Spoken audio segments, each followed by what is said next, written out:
चलो my dear 89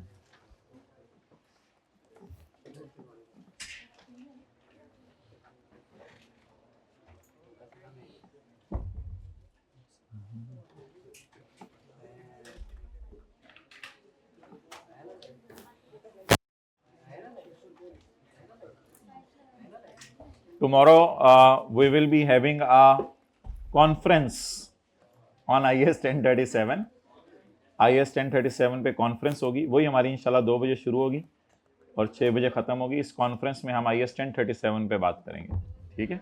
इस conference के शुरुका हम और आप होंगे इंशाल्लाह। आपने ज़रूर आना है कैमरामैन भाई, इस कॉन्फ्रेंस को मिस नहीं करना इंशाल्लाह। वो इंशाल्लाह कर लेंगे, वो 1 डिश पार्टी कर लेंगे, हर कोई अपनी अपनी 1 डिश लाएगा। अच्छा,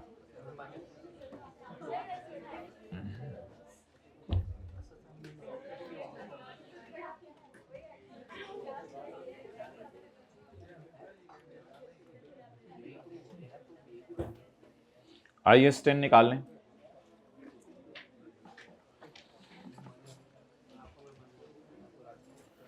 दो सवाल आपको करने चाहिए थे जो हमने डीकमीशनिंग वाले कल क्लास में किए थे, और होमवर्क वाला सवाल हो गया था, उसमें पीवी दी हुई थी। कितने मिनट में हुआ था? 5 मिनट में। यार ये होमवर्क बढ़ाओ जरा, ये तो बच्चे बहुत ज़्यादा फ्री हो गए हैं, 6-6, 7-7, 8-8 मिनट में होमवर्क करके आ रहे हैं। हद हो गई यार।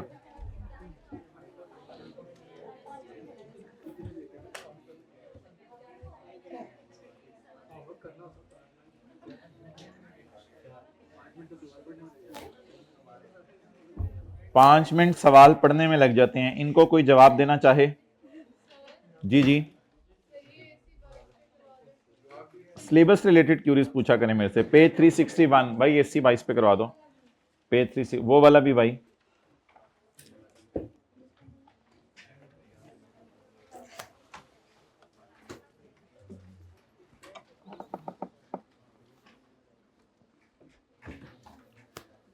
अच्छा, ये पॉइंट 15 मैंने आपको करवा दिया हुआ था, लेकिन इधर से पढ़ के नहीं करवाया।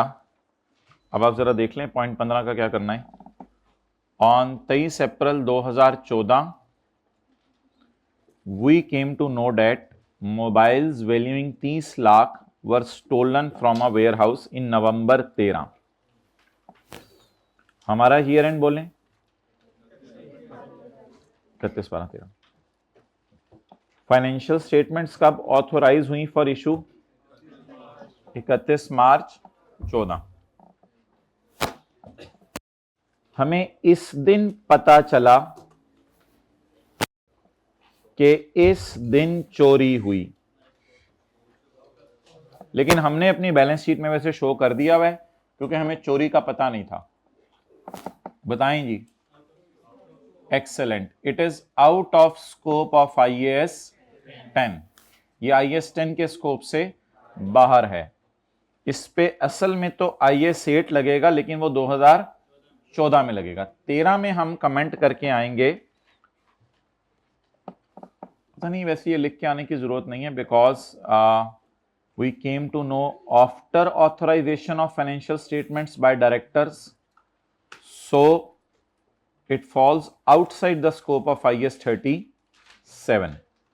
इस सारे की जगह अगर इस तरह लिखाएं कि it is not an adjusting event and not आ, बोलें जरा, it is not an adjusting event not uh,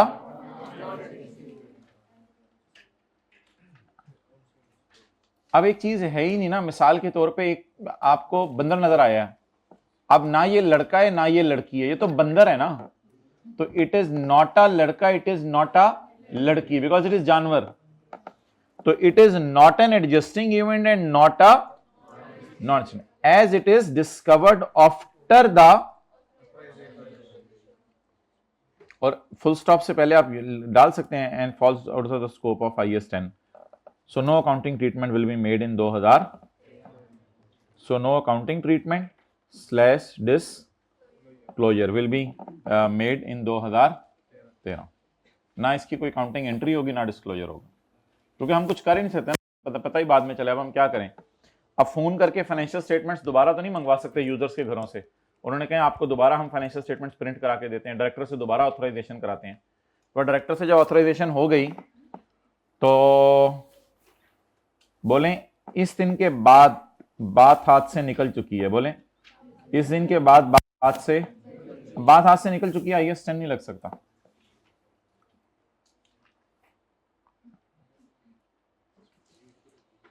okay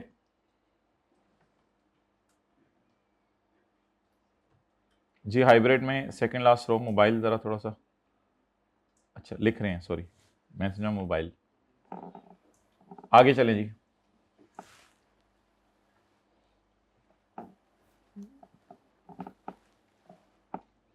कोई पॉइंट रह गया ऊपर वालों में से? नहीं 13 मुझे 14 मुझे पता है, और कोई रह गया हो? 8 की कोई जरूरत नहीं, इससे कई पास पेपर में हो जाने हैं। और कोई रह गया हो?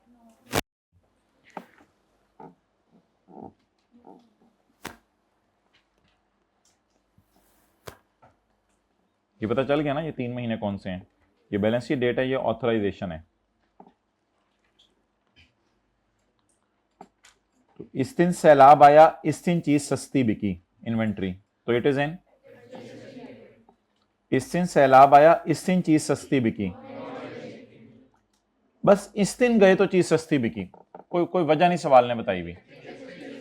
इन्वेंट्री और डेटर अगर साल के बाद कम पैसे दे के जाएं, चाहे डेटर कम पैसे दे चाहे it will always be considered as an adjusting event. इसको हमेशा क्या कहा जाएगा?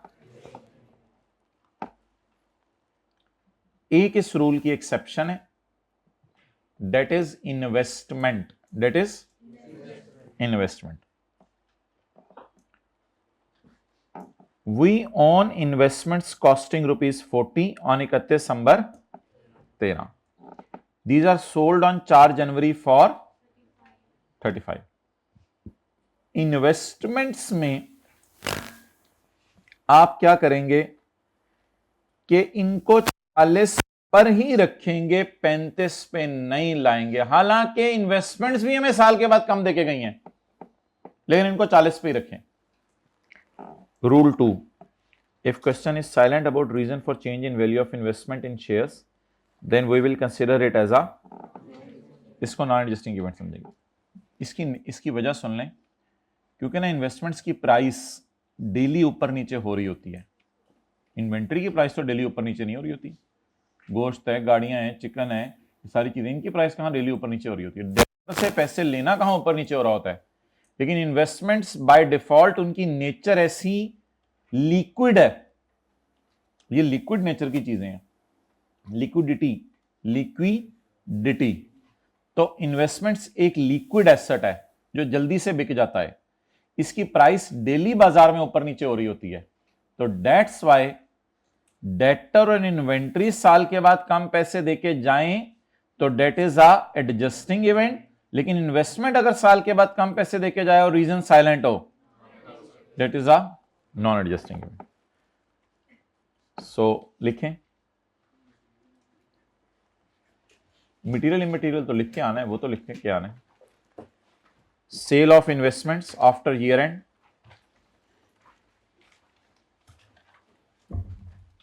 at a low price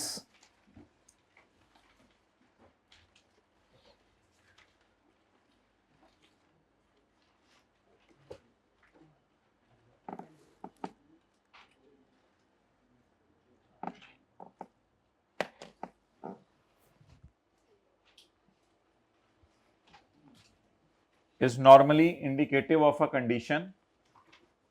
कुछ साल के बाद ही मसला आया होगा माय डियर, साल के एंड पे मसला नहीं होगा इसमें। is normally indicative of a condition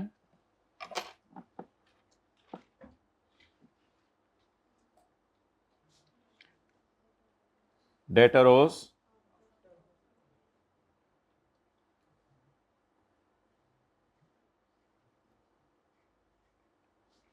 after reporting date।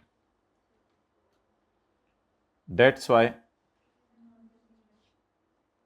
it is a non-adjusting event।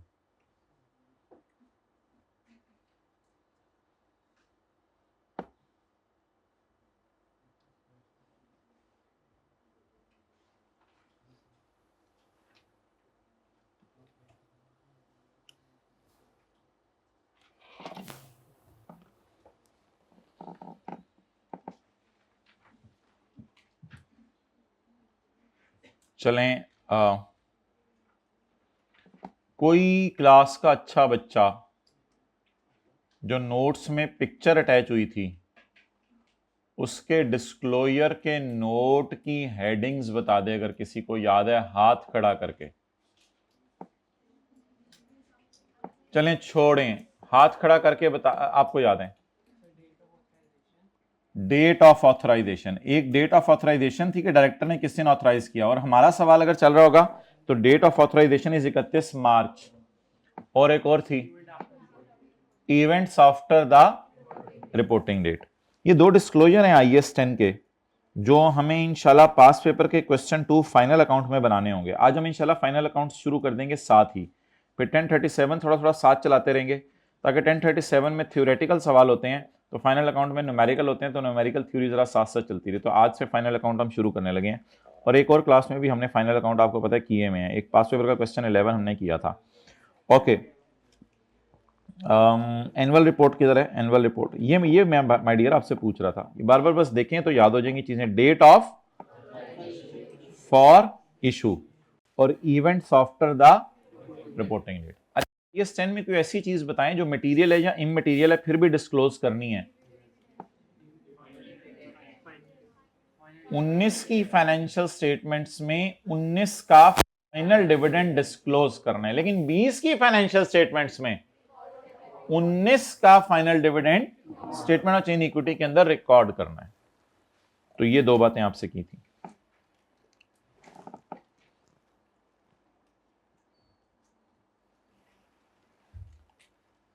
अच्छा, इस डिस्क्लोजर में ना आज मैं आपको पढ़ाऊंगा, दो चीजें बतानी होती हैं, किस दिन साइन हुए और किसने साइन किए। बोलें, किस दिन साइन हुए और किसने साइन किए, ये दो बातें बतानी होती हैं। असल में इस डेट से ना यूजर को पता चल जाता है कि इस दिन के बाद वाली चीजें IAS 10 के स्कोप से बाहर हैं। इस दिन के बाद अगर हमें कुछ 14 मार्च को किसी ने आके हमें हमारे साल की गलती बता भी दी, तो मैं कहूंगा यार बस सब बहुत हो गई, अब बात हाथ से निकल चुकी है। कोई अखबार में भी आप ये नहीं कि फाइनेंशियल स्टेटमेंट चली गई तो चलो अखबार में गलतियां बताते रहो, फिर 14 मार्च को कोई और गलती पता चलेगी आपको, 20 अप्रैल को कोई और गलती, अखबार में गलतियां बताते जो बार बार अपनी। अगले साल IAS 8 लगा देना, आप क्या करें।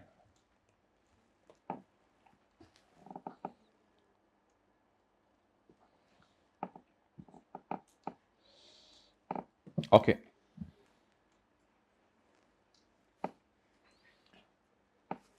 अब मैं ये चाह रहा हूं कि इसकी एग्जांपल्स जो है ना वो एक दफ़ा दोबारा बस पढ़ लें। तो आए पेज नंबर 357 पे। ये किसकी एग्जांपल्स हैं? एडजस्टिंग इवेंट्स की। Court case settle balance sheet date के बाद हुए, लेकिन ऑब्लिगेशन थी बैलेंस शीट डेट से पहले, क्योंकि कोई आग वगैरह लग चुकी थी बैलेंस शीट डेट से पहले। So that is an adjusting event. पता चला है 4 जनवरी को कि कोई एसेट इंपेयर हो गया था पिछले 4 दिन पहले 31 दिसंबर को। पता कैसे चला? जब डेटर से पैसे लेने गए तो उसने पैसे नहीं दिए, और इन्वेंट्री जब बेचने गए तो इन्वेंट्री सस्ती बिकी। ये जो रूल नंबर 1 में हमने डाली थी चीजें, रूल नंबर 1 में जो चीजें डाली थी, तो इन्वेंट्री और डेटर की वजह पता ना हो और साल के बाद कम पैसे दे जाएं तो date is an adjusting event. Hybrid में पेज ढूंढ रहे हैं, पेज 357 है। पता चली परचेज और sale price balance sheet date के बाद जो चीज खरीद चुके हैं या बेच चुके हैं बैलेंस शीट डेट से पहले, तो date is an adjusting event. मुझे बताएं साल के बाद क्या हुआ है? पता चला। साल के बाद क्या हुआ है? पता चला। किस चीज के बारे में? जो साल से पहले खरीद चुके थे। साल के बाद क्या हुआ है? सेटल हुआ है। साल के बाद क्या हुआ है? जो ऑब्लिगेशन एग्जिस्ट कर रही थी साल के एंड पे, साल के बाद क्या हुआ है? पता चला है क्या? कैसे पता चला था? इन्वेंट्री बेचने गए थे तो पता चला था ना, डेटर से पैसे लेने गए थे तो पता चला। पता साल के बाद चला है, हो पहले चुका है वो काम। पता चला है फ्रॉड कब? साल के बाद। जो हो चुका था तो डेट इज इन। पैसे कब आए हैं इंश्योरेंस कंपनी से? साल के बाद, जिससे निगोशिएशन किस पे चल रही थी? साल से पहले। तो ये भी कौन सा इवेंट हो जाएगा? Adjusting event.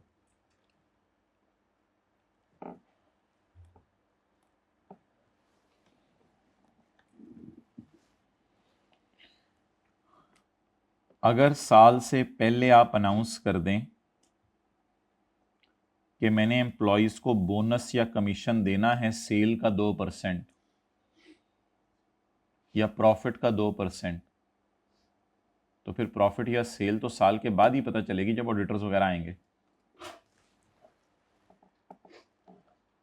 तो determination of amount of profit sharing after reporting date. Determination of amount कब हो रही है?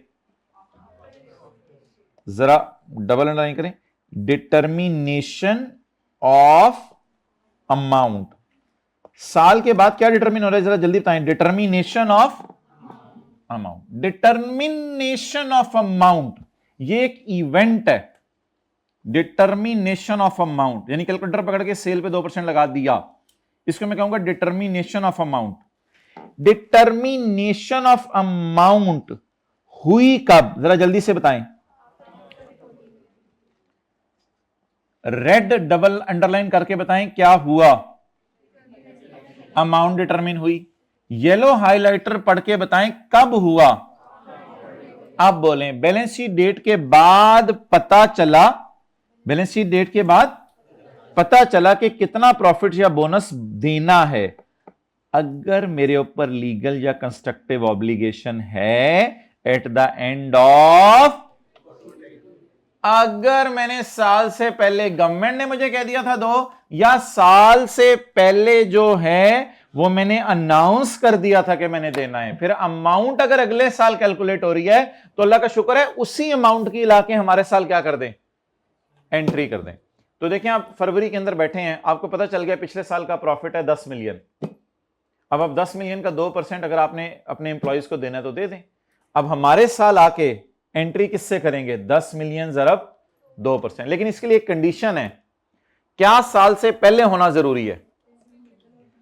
प्रेजेंट लीगल और कंस्ट्रक्टिव ऑब्लिगेशन। तो ये भी एक बेहतरीन मिसाल है एडजस्टिंग इवेंट की। और जो नॉन एडजस्टिंग इवेंट होता है, एडजस्टिंग इवेंट को तो डिस्क्लोज नहीं करते, नॉन एडजस्टिंग इवेंट होते हैं डिस्क्लोज करते हैं, इसका नेचर और एस्टीमेट ऑफ, लेकिन final dividend must be disclosed. Final dividend of 19 must be disclosed in 19 and is recorded in 20। ये जरा याद रखिएगा, final dividend of 19 must be disclosed in 19। Record क्यों नहीं कर सकते? क्योंकि डिविडेंड का ताल्लुक होता है अनाउंस करने से, और अनाउंस कब होता है? साल के बाद। अच्छा, इसको इससे मिक्स ना कीजिएगा। डिविडेंड साल से पहले अनाउंस हो ही नहीं सकता, हमें अपने प्रॉफिट्स पता ही नहीं होते। लेकिन सेल और प्रॉफिट का कोई अगर एम्प्लॉयज को हम वादा कर दें कि देना है, तो वो तो वादा साल से पहले हो चुका हुआ है। तो ये एम्प्लॉयज की तरफ पेमेंट है, इसलिए हमने इसको किस में डाला है? एडजस्टिंग। और ये किसकी तरफ पेमेंट है? Share holders.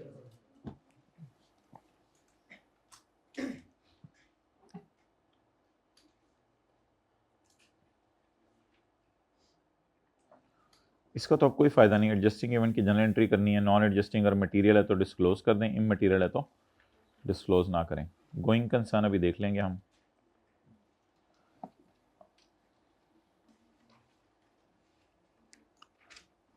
अच्छा, ये वैसे इसी सफ़े पे लिखा हुआ है, यहीं पढ़ लें। इवेंट्स जो होते हैं ना, events may be favourable and may B unfavourable. Events जो होते हैं नॉन एडजस्टिंग इवेंट्स, यहां से लाके इधर, इससे कोई फर्क नहीं पड़ता कि adjusting non adjusting event favourable है या अनफेवरेबल है। अगर एडजस्टिंग है, चाहे हमें फायदा आ रहा है चाहे हमें नुकसान आ रहा है, ये मस्ट बी रिकॉर्डेड। क्या इस बेस पे डिसाइड करना है कि इवेंट एडजस्टिंग है नॉन एडजस्टिंग है, या इस बेस पे डिसाइड करना है कि फेवरेबल है या अनफेवरेबल है? फेवरेबल अनफेवरेबल से कोई फर्क नहीं पड़ता। तो ये इवेंट का लफ्ज यहां लिख के उधर भी लाइन खींच लें। Adjusting events non adjusting events दोनों के दोनों क्या हो सकते हैं? फेवरेबल भी हो सकते हैं, दोनों के दोनों। इस बेस पे डिसाइड करना है कि रिकॉर्ड करना है या फिर एडजस्टिंग नॉन एडजस्टिंग देखना है?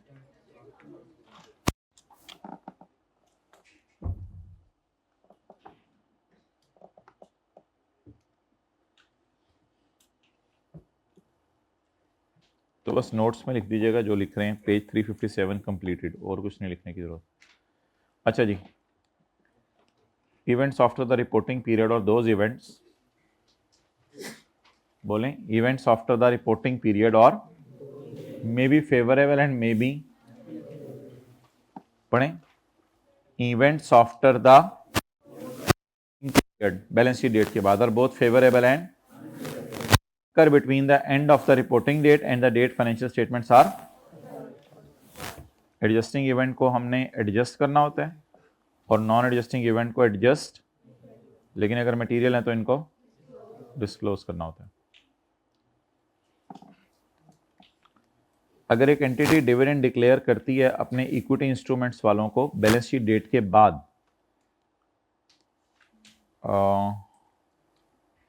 इस तरह करें ना, डिक्लेयर्स, ये तो फिर फाइनल होगा ना। हाँ, declare after the reporting date कौन सा वाला डिविडेंड होगा, जरा सोच के बताएं। डबल अंडरलाइन करें ना, declares after the reporting date. The entity shall not recognise the dividend. क्यों नहीं करेगी? The entity shall not recognise the dividend, ये पैरा 12 पढ़ा हूं मैं स्टैंडर्ड का। Shall not record those dividends as a liability at the end of, उनको liability के तौर पे बैलेंस शीट में रिकॉर्ड नहीं करना, ये हमें इजाजत ही नहीं है, फाइनल डिविडेंड्स को रिकॉर्ड करने की इजाजत नहीं है।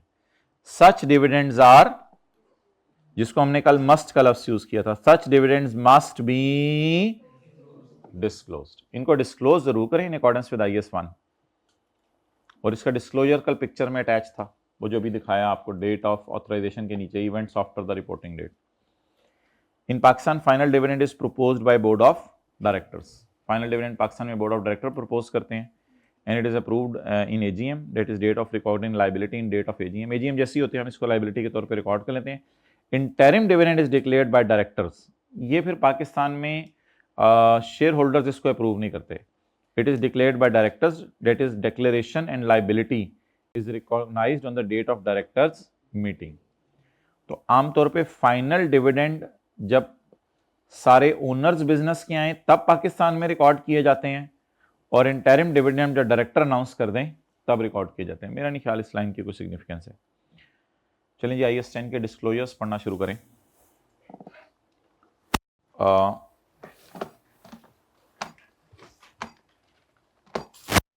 पहला डिस्क्लोजर वही जो आपको कल पढ़ाया था, कल इनकी पिक्चर्स अटैच हो चुकी हुई हैं कल के नोट्स में। किधर है एनुअल रिपोर्ट 2019? ये the following information should be the date financial statements for authorised for issue. बताएं जी डेट। पता नहीं ऊपर क्यों नहीं देख रहे, कौन सी क्लास ले रहे हैं? 13 मार्च 2000। नंबर 48 पढ़े हैं या 49 पढ़े हैं?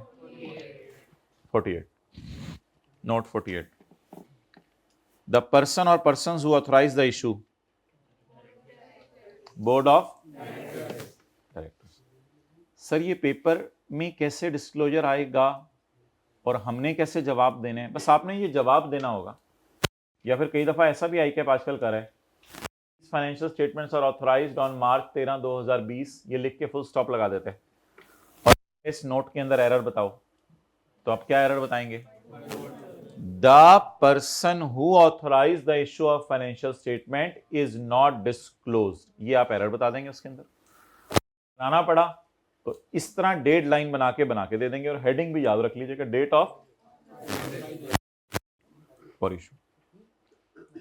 ये क्या लिखा हुआ है, अगर एंटिटी के ओनर या अदर्स के पास पावर है बाद में अमेंड करने की फाइनेंशियल स्टेटमेंट्स को, तो entity shell disclose that fact.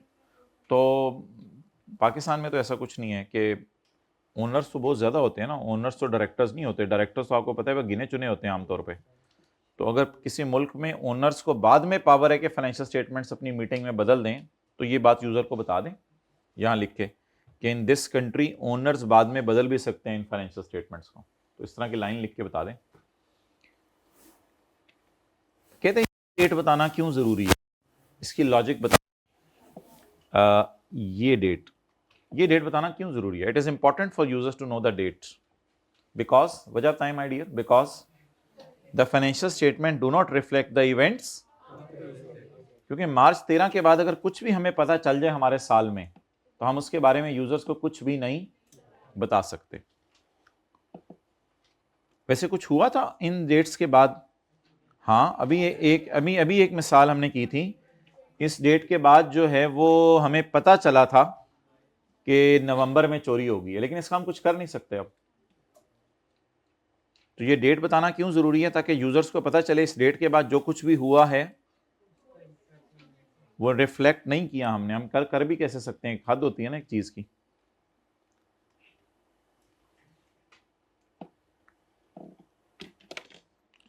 अगर एक एंटिटी इंफॉर्मेशन रिसीव करे बैलेंस शीट डेट के बाद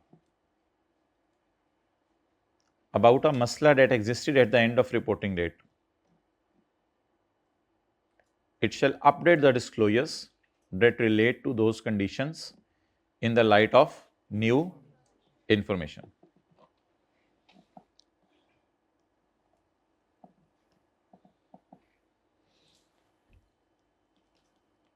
उनतीस दिसंबर को कोर्ट में हियरिंग थी।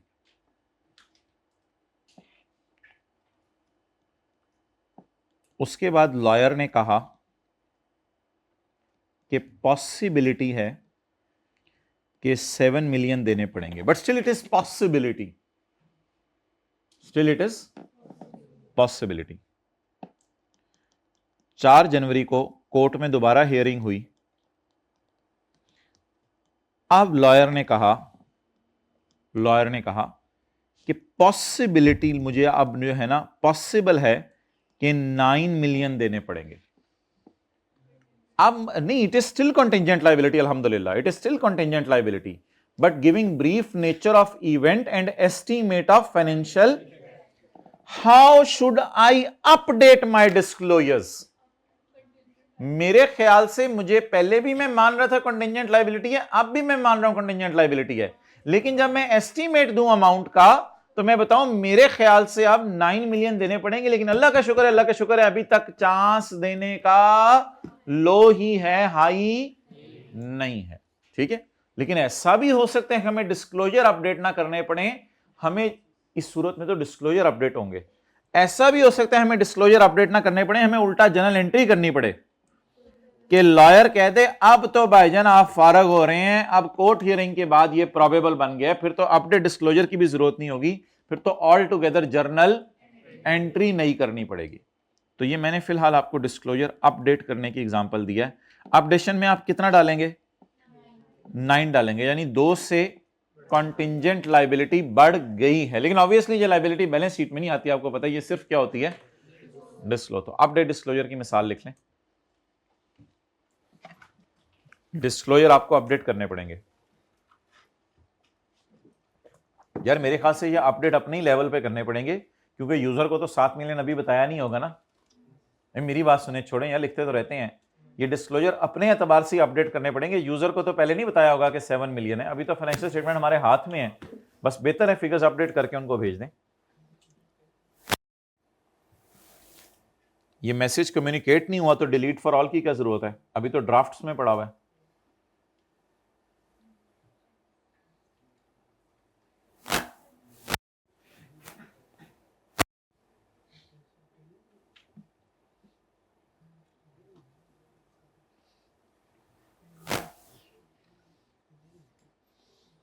अस्सलाम वालेकुम। समीउल्लाह, मेरे सेक्रेटरी को बता दो कि कल 2 से 6 की कोई कमिटमेंट ना रखे। हमारी कॉन्फ्रेंस है IS 37 पे ना, कॉलेज में रूम 1 में। सेक्रेटरी वैसे अभी तक कोई नहीं है मेरा। ओके, कॉन्फ्रेंस में आएंगे आप इंशाल्लाह कल। ओके,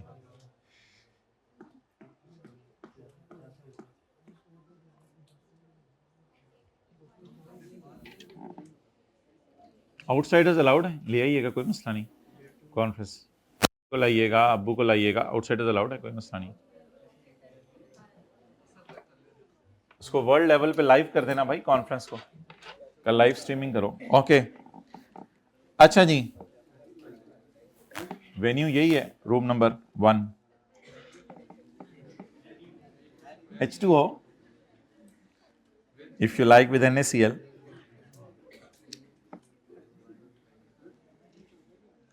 भाई पैरा 20 में भी वही लिखा हुआ है, पैरा 19 पढ़ ले।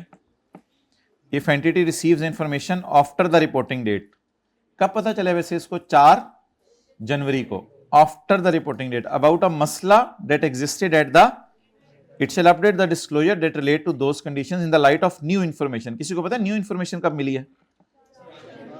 हाँ, न्यू इंफॉर्मेशन तो 4 जनवरी को मिली है। पैरा 20 में भी वही बात है, entity may need to update the disclosures even when the information does not affect the amount that it recognizes। आपको पता है ये information does not affect the journal entry, आपको पता है this information does not affect the journal entry। हाथ खड़ा कर दें अगर ये बात समझ आ रही है। this information does not affect the, फिर भी अपडेट करें डिस्क्लोजर को, चाहे जनरल एंट्री ना भी हिट हो रही हो। जनरल एंट्री हिट हो रही है फिर तो करना ही है, लेकिन जनरल एंट्री ना भी हिट हो रही है फिर भी अपडेट करें डिस्क्लोजर को। अल्लाह का शुक्र है जनरल एंट्री हिट नहीं हो रही। An entity may need to update the disclosure when the information does not affect the general entry that it recognises in its. लिखें चाहे जनरल एंट्री नहीं भी हिट हो रही फिर भी हम डिस्क्लोजर अपडेट करेंगे।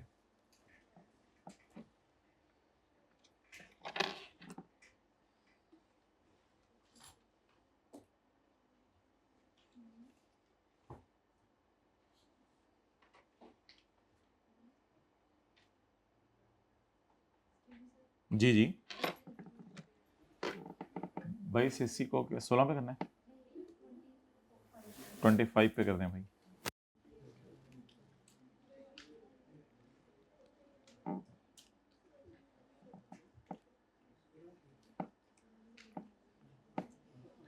अच्छा भाई, ये तीनों डिस्क्लोजर्स की हेडिंग्स देख लें।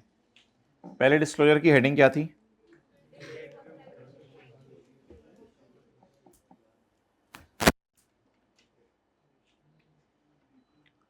हाइब्रिड में जल्दी करें, बैग से चीजें ढूंढ ढूंढ के जल्दी जल्दी जल्दी। Date of authorisation for issue, tentative ना करें ना सब कुछ, पहले अपडेटिंग डिस्क्लोजर्स। और तीसरा,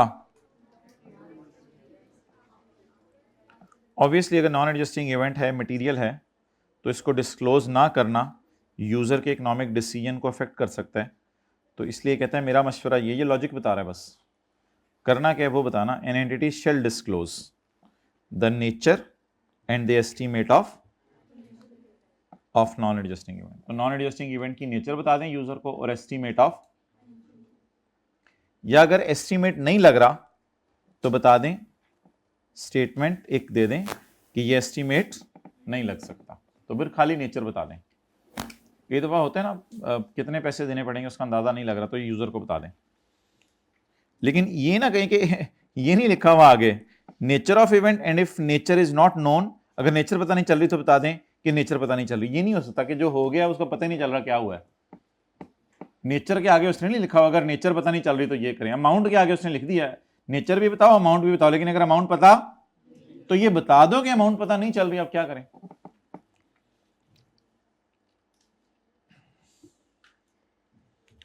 ठीक है जी, गोइंग कंसर्न इंशाल्लाह कल करते हैं। दूसरा पार्ट बनाओ।